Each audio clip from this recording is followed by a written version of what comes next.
सुनते कानों और धड़कते दिलों, आप सबको हमारी तरफ से अस्सलाम वालेकुम। वालेकुम अस्सलाम। क्या हाल चाल है? अल्लाह का शुक्र, खैरियत से हैं? अरे वाह, आज तो माशाल्लाह। देखो सही है। मैंने आपको कहा भी था कि जब आप ये वाले कपड़े पहनेंगी तो आपने घोड़ा बाहर बांध कर आना है अपना। आप अंदर क्यों लेकर आई हैं? क्योंकि उन्होंने कहा कि सब जानवर इकट्ठे ही हो रहे हैं तो अच्छा है। भाई पढ़े लिखे हैं वासे भाई। इंजीनियरिंग की थी यार। अच्छा जी। इंजीनियरिंग करके ते इंटरव्यू देने गए ने तो अफसर कहता आप क्या कर लेते हैं? अब कहते जी मैं प्रेशर कुकर और रबड़ भी पा लेना। चिड़ियाघर गए हैं तो हाथी नाल मुतकल आए खलोते ने कहंदे ओए घट खाया कर, मोटापा अच्छा नहीं हुंदा। बानी आज माशाल्लाह देखो ਇਹੋ ਜਿਹਾ ਕੋਡ ਪਾ ਕੇ ਨਾ ਬੰਦਾ ਮਹੱਲੇ ਦੇ ਵਿੱਚ 100 ਰੁਪਏ ਬੱਚਿਆਂ ਕੋਲ ਲੈ ਕੇ ਡਰਾਉਣੀਆਂ ਫਿਲਮਾਂ ਸੁਣਾਉਂਦਾ है। लीजिए बुलाते हैं अपने आज की मेहमान को, खास तौर पे कराची तशरीफ लाई हैं सिंगर एंड सॉन्ग राइटर मोहतरमा नताशा बेग।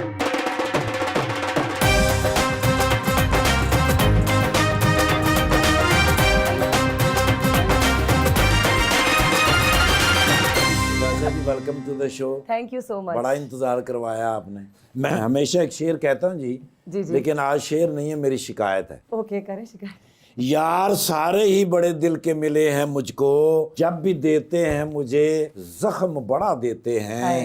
हम हैं गुर्बत में गुजारे हुए अय्याम, जिन्हें लोग जब तख्त पे आते हैं भुला देते हैं। हाय हाय बात तो सही है। तेरे ख्याल जो सोचों पे छाने लगते हैं, ओए ओए अंधेरी रात में भी हम जगमगाने लगते हैं। वाह। ये कार इश्क है, पल भर का कोई खेल नहीं, हमें खबर है इसमें जमाने लगते हैं।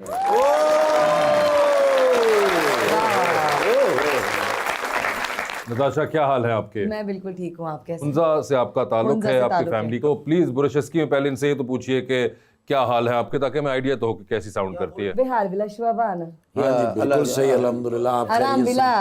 हाँ जी। या मेरा बच्चा चौथी क्लास से हो गया हमारे। तो पहले तो ये बताएं नताशा, ये जो हेयर स्टाइल है आपका, ये आपने खुद तख्लीक किया या ये किसी हेयर ड्रेसर ने हाथ साफ किया?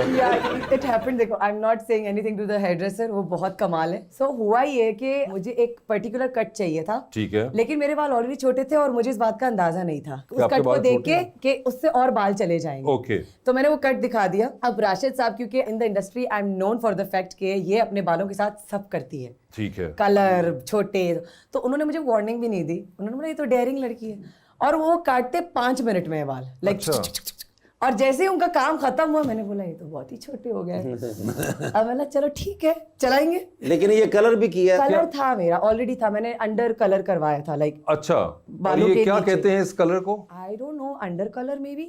I am giving it a name. I don't, मतलब कलर का नाम ही अंडर कलर है ये आई कैसे? Because it comes under my, मतलब नीचे वाली लेयर पे आता है ना। मगर ये बालों बड़ा की। लगता है कि इस पे बड़ी मेहनत हुई हुई है ये।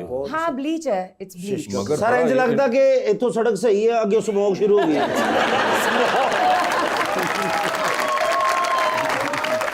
लेकिन बहुत अच्छे लगे। Thank you. अब अच्छे लगे बुरे लगे, मैंने तो चलाने। नहीं बिल्कुल, दैट्स द स्पिरिट जी। वैसे आपकी फैशन सेंस हमेशा से काफी डिफरेंट रही है। काफी वियर्ड रही है ना। नहीं, मुझे अच्छी सबको- रही है। मेरी तबीयत ऐसी है कि मैं कुछ भी वियर्ड करती हूँ, मैं कुछ भी ऐसा नहीं करना चाहती जो सब कर रहे हैं, पता नहीं क्यों। शायद मैं अटेंशन सीकर हूँ। I am kidding. मगर ये कब से आपको ऐसा फील हो रहा है? आई मीन मैं शुरू से ही ऐसी हूँ, पता नहीं क्यों। मुझे ना असल में शायद चेंज चाहिए होता है। मैं बहुत कितना जल्दी 5000 का? अरे जिंदगी में वो भी जिंदगी में वो मेरे पास 5000 है। का भी चेंज है ना, बाद में चाहिए। जो चेंज चाहिए होता है कॉन्स्टेंटली। हाँ कांस्टेंट। मैं बोर हो जाती बोर हो बहुत जाती हैं, जल्दी। ठीक है। तो इसीलिए हाँ, I keep doing these things. पता नहीं कब रुकेगा। नहीं खैर है, मगर कोई मसला नहीं है, एज लॉन्ग एज आपको लगता है कि आप you are okay with it. I mean Yeah, that's I mean, fine. I'm okay with it, but for people it's a surprise. लोग काफी ऐसे दंग रह जाते हैं। खैर है, चलें वो। हमेशा एक वेस्टर्न और ईस्टर्न का फ्यूजन रहा है। मेरी कोशिश होती है हाँ, क्योंकि तबीयत दोनों है ना। आपके म्यूजिक में भी आपको लगता है कि वेस्टर्न और ईस्टर्न दोनों का एक फ्यूजन रहा है? बिल्कुल। मेरे ख्याल से हम पाकिस्तानियों में ये तबीयत सब में है कि हम वेस्टर्न भी होना चाहते हैं, हम बिल्कुल, ईस्टर्न हम भी होना ईस्टर्न भी होना चाहते हैं। चाहते हैं। और होते ज्यादा किराए पे हैं। नहीं, मगर ये जो बात की, ये सिर्फ वेस्टर्न या ईस्टर्न सिर्फ खाने की हद तक या कपड़ों की हद तक नहीं है, ये आम लाइफ के अंदर भी हम हर जगह से चीजें उठा के कर रहे हैं, ingrained है। अपना एक मिक्सचर बनाने के चक्कर में है, और वो अलग, खैर उसका नतीजा क्या निकलता है ये एक और आइडेंटिटी क्राइसिस है ना, बहुत जबरदस्त किस्म का है। बिल्कुल और है। आई थिंक कल्चरल क्राइसिस भी अब एक हो चुका बिल्कुल है, है। वो भी एक बिल्कुल मिक्स है। कर करके Cultural ना एक crisis। अजीब सा हो गया कि ये बिल्कुल। है, ये नहीं है हमारा हिस्सा, ये हम इस तरह यूज करेंगे, ये so it's as I said कि एक बड़ी एक और किस्म की डिबेट है ये। बिल्कुल। वैसे ताशा, आपका जो एक गाना शिकवा जवाब शिकवा जो आपने गाया था, आई मस्ट एडमिट कि मैंने नहीं सुना हुआ था। ओके। और इंटरेस्टिंग बात यह है कि मैं पिछले साल हुंजा गया, तो वहाँ पे एक कैफ़े का मुझे नाम नहीं भी याद आ रहा, वहाँ पे हम खाना खा रहे थे, तो मैं 2-3 दिन उधर गया कैफ़े में, और वो बिल्कुल पहाड़ों के दरमियान में है वो। वहाँ पे वो जो लोकल वहाँ पे जिनका कैफ़े होगा, वो बॉयज़ जो थे वो बड़ा ऊंचा ऊंचा ये सुन रहे थे। How sweet. अच्छा, मुझे नहीं पता था, आयरॉनिकली मैंने गाना ये वाली वर्जन सुनी नहीं हुई थी, somehow I missed it. Okay. तो मैं उनके पास गया, मैंने उनसे कहा कि ये जो आप सुन रहे हैं, मुझे समझ तो आ गई कि शिकवा जवाब शिकवा, तो मैंने कहा ये किसने गाया हुआ है, कहाँ का है? तो उन्होंने मुझे बताया कि जी कोक स्टूडियो में है और ये उसका था। मैंने कहा अच्छा। Then when I came back to Lahore, मैंने उसको ढूंढा और फिर मैंने पूरा सुनने का मौका मिला, और समहाउ जब भी वो गाना बजता है तो वो मुझे somehow it transports me to that place. मेरी मेमोरी है ही वो। लेकिन कितने इत्तेफाक की बात है कि आपकी मेमोरी मेरे ही इलाके अच्छा, हाँ, से मुझे जुड़ गई। अब बाद में पता चला कि वो गाना आपने गाया हुआ है, and now it make sense कि वो लड़के इतने शौक से क्यों सुन रहे थे, और वो गाया बड़ा जबरदस्त हुआ इन्होंने, क्योंकि वो बिल्कुल शिकवा और जवाब शिकवा की एक और वर्जन है, बिल्कुल, आपको बहुत नहीं सुनने को different। मिलती इस Yes, किस्म की ना। वो सरप्राइज में पहली बार सुना, मैंने कहा यार ये अजीब, मुझे एक साउंड करता था, उन पहाड़ों में वो आवाज आ रही है, और मैं कहा यार ये कौन सा गाना है जो आप ये बताएं, आप कभी हुंजा गए हैं? हुंजा में कभी नहीं गया, कभी नहीं गए आप? लेकिन उधर के रास्ते वगैरह कहते हैं बड़े ही खतरनाक है ये अब वो। अच्छे हो गए। नहीं, अब तो अब बड़े अच्छे flight भी रास्ते हैं, जाती तो है, फ्लाइट्स अब तो जाती हैं, flights भी सकरदू तक जाती है, गिलगित जाती है फ्लाइट। अच्छा जी। लेकिन एक बार आप जरूर जाए। और आप एक बार हुंजा जाके देखें। चले, आपसे वादा हो गया, अब जाके मैं फिर बताऊंगा आपको। बताइएगा मुझे, डन हो मैं आपको वहाँ की सिटीजनशिप दिला दूंगी। बस डन हो गया। नुक्कर वाला मकान दवाना जी, सिटीजन भी मिल जाएगी ना, मकान मिल जाएगा। नहीं, मगर आप प्लीज जाएं जरूर, बड़ी एक तो सारी हुंजा की दो लोग- सबसे जो खास बात है वो क्या है, आप बताएं। एक तो आप हैं ही है ना। जब मैं पैदा नहीं हुई थी तब का बताती हूँ। मैं जिनसे मिलती हूँ ना, तो वो लोग हुंजा के बारे में जब कहते हैं तो वो कहते हैं कि हुंजा के लोग is a very welcoming, accommodating, बहुत ज्यादा मतलब प्यार देने वाले, और बहुत अपनाइयत आपको वहाँ जाएंगे तो महसूस होगी। और ख़ास बात ये है कि लोग अक्सर ये समझते हैं कि रिमोट एरिया है तो क्या ही उनको मतलब बोलचाल आती होगी, इन द सेंस ऐसा भी होता के है। लिटरेसी रेट जो है वहाँ का बहुत ज़्यादा है। वहाँ पे हर चलता फिरता बच्चा इंग्लिश में बात करता है। अब इंग्लिश में बात करना इज़ लाइक समथिंग, बिकॉज ऐसा नहीं है कि कोई मतलब हम जब भी कोई इंग्लिश की बात करते हैं तो लोग शेम करना शुरू रहते हैं कि इंग्लिश में बात करते हैं, अपने आप को बहुत समझ रहे हैं, बट इंग्लिश आना इसलिए जरूरी है कि एक कॉमन लैंग्वेज है ना, मगर एक तो इस लैंग्वेज वजह भी से है, और उसके अलावा इट्स नॉट जस्ट इंग्लिश, उसके अलावा भी वहाँ पे जो एजुकेशन का लेवल है या वो वहाँ पे आप हॉस्पिटल्स देखें, और जो वहाँ के लोग हैं जनरली वो एक इतने फ्रेंडली और इतने लविंग लोग हैं। क्राइम रेट तो ऑलमोस्ट है ही नहीं, क्राइम नहीं, रेट बिल्कुल, हाँ, वो crime बहुत है हाँ। कम्युनल, वहाँ पे जो तरीकेकार है जिंदगी का वो बड़ा एक आप कमाल नहीं है। है, रुबा नहीं है उधर? मैं बहुत दफा गई हूँ। क्या कोई काम था उधर? काम नहीं, वैसे इंसान घूमने, फिरने भी जाता है फोटोग्राफी भाई, करने, काम से आप लोगों से मिलने। ये सिर्फ काम से निकलते हैं, अच्छा, यकीन कसम करें आप। से आप जहाँ बिल्कुल भी मेरे जैसे हैं। नहीं ये ना करें, आप हमारा दिल खराब कर रही हैं। नहीं मैं सच में, हाँ नहीं मैं सही सच बता रही हूँ। आपने वैसे क्रैनबेरीज का जो गाना है ज़ॉम्बी, वहां से शुरू किया था, और वहां से जवाब शिकवा की एक जर्नी बहुत कॉन्ट्रास्टिंग है। तो म्यूजिशियंस जो पाकिस्तान में वेस्टर्न रॉक म्यूजिक से इंस्पायर होते हैं,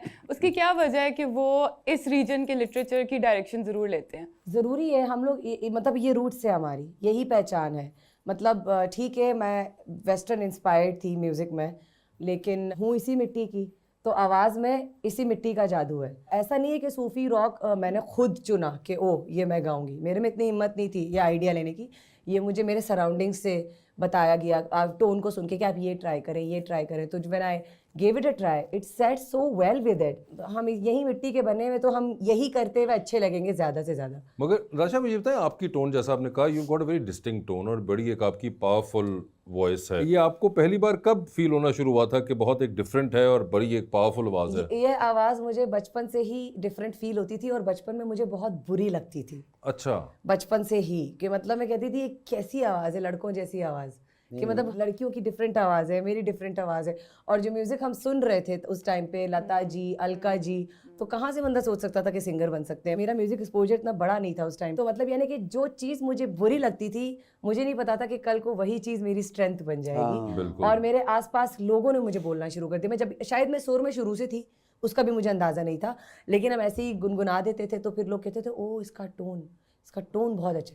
तो फिर मैंने थोड़ा दिमाग लगाया, मैंने बोला यार टोन डिफरेंट है तो I should do something about it because it's distinctive. तो बस हिम्मत कर ली मैंने। जैसे नूरा फतेह है सर, आंखें बंद करके सुनो, मुझे लगता है चाचा अरशद दा मुंडा गा रहे हैं। और सर ये होता है। अच्छा, आपने नूरा फतेह को सुना? या ऑफ कोर्स। कौन सा गाना नूरा फतेह का आपने सुना? सर वो सॉरी वो नूरा फतेह नहीं, और नूरा सिस्टर था। मैं नूरान sisters। सर नूरा फतेह परफॉर्म कर रही हूँ जी जी, और नूरा सिस्टर गा रही हूँ जी, तो मैं देखता रहता हूँ। वाह वाह वाह, वाह, वाह, क्या बड़ा इन्होंने कॉम्बो combination। बनाया इन्होंने। Lovely combination।